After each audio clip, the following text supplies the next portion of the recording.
अस्सलाम वालेकुम। आज की वीडियो में मैं आपको दिखाना चाहूँगा कि एक नाबीना इंसान कैसे जो है वो यानी बोलता है, या उसकी तालीम और तरबियत के बारे में बताना चाहूँगा कि किस तरह वो जो है वो अपनी तालीम हासिल कर सकते हैं।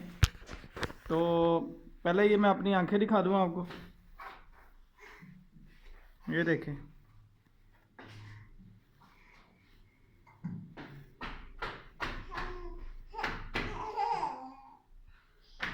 ठीक है। ये मेरी आंखें हैं। तो देखने वाला जो होता है ना, वो उसको मालूम नहीं होता कि ये वाकई एक नबीना है या नहीं। बहुत कम लोग हैं जो पहचान पाते हैं कि नबीना है या नहीं। अच्छा, बाकी तालीम जो है वो हमारी आसान ही होती है, और होती भी वही है जो आप लोगों की होती है, यानी एक आम शख्सियत की होती है। ठीक है। तो फ़र्क सिर्फ इतना होता है कि हम ब्रेल, एक लिखाई होती है नुक्तों वाली, वो मैंने आपको पहले भी दिखाई थी, अब फिर दिखा देता हूँ। तो अगर आपने वो वीडियो देखनी है यानी कुरान पाक हम कैसे पढ़ते हैं, तो वो भी आप देख सकते हैं वीडियो। बिस्मिल्लाहिर्रहमानिर्रहीम। ये देखें, ये नुक्तों वाली लिखाई है। ये अब इसको मैं आपको समझाता हूँ। ये लिखा हुआ है सबसे पहले ता, इसके दो नुक्ते ऊपर हैं और दो नीचे हैं। फिर आगे ज़बर है, ज़बर का एक ही नुक्ता है। फिर आगे है मीम, इसके दो ऊपर हैं लेकिन शक्ल तब्दील हो गई है। ये देखें ना, गौर से देखना पड़ेगा। मीम की शक्ल यूं कर लें कि दो उंगलियां ऐसे और एक ऐसे, इसको बंद किया, ऐसे मीम होता है हमारा। ठीक है।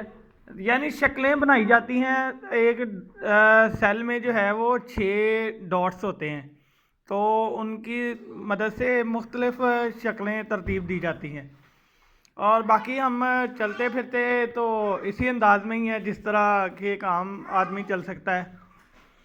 हाँ, डिफ़िकल्टीज तब होती हैं, वो तो नज़र वालों को भी होती हैं। अगर एक मिसाल है कि अगर रास्ते में चीज़ें खड़ी की हों लोगों ने, तो फिर चलते हुए जो है वो मुश्किलात तो आती हैं।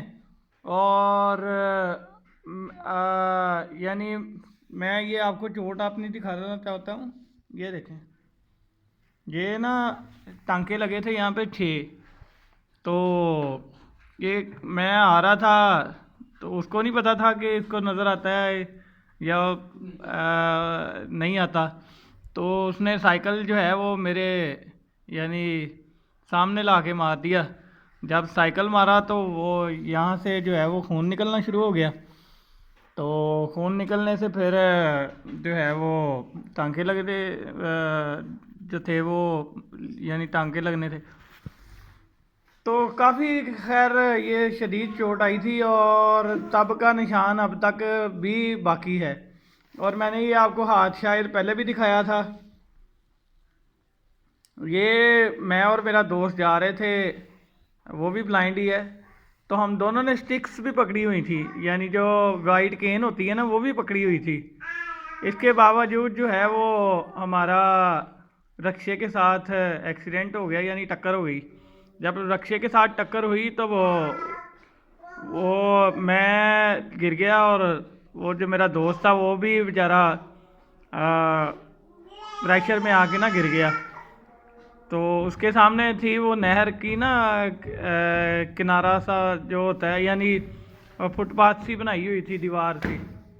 तो खैर फिर हुआ ये कि मैं उठने लगा तो उसने रक्षा जो है वो मेरे हाथ के ऊपर से गुजार दिया।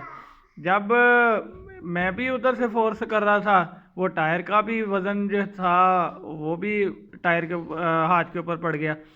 तो उससे इतनी शदीद रगड़ आई थी कि आज तक मेरे ये निशानात बाकी हैं, और ये तकरीबन 2.5 साल पहले की बात है। तो अब अज़ान होना शुरू हो गई है। फिर कभी आपको इंशाल्लाह अपनी ज़िंदगी के बारे में ज़रूर बताऊंगा, अगर अल्लाह ने मौका दिया तो। बाकी आप लोग दुआओं में याद रखा करें।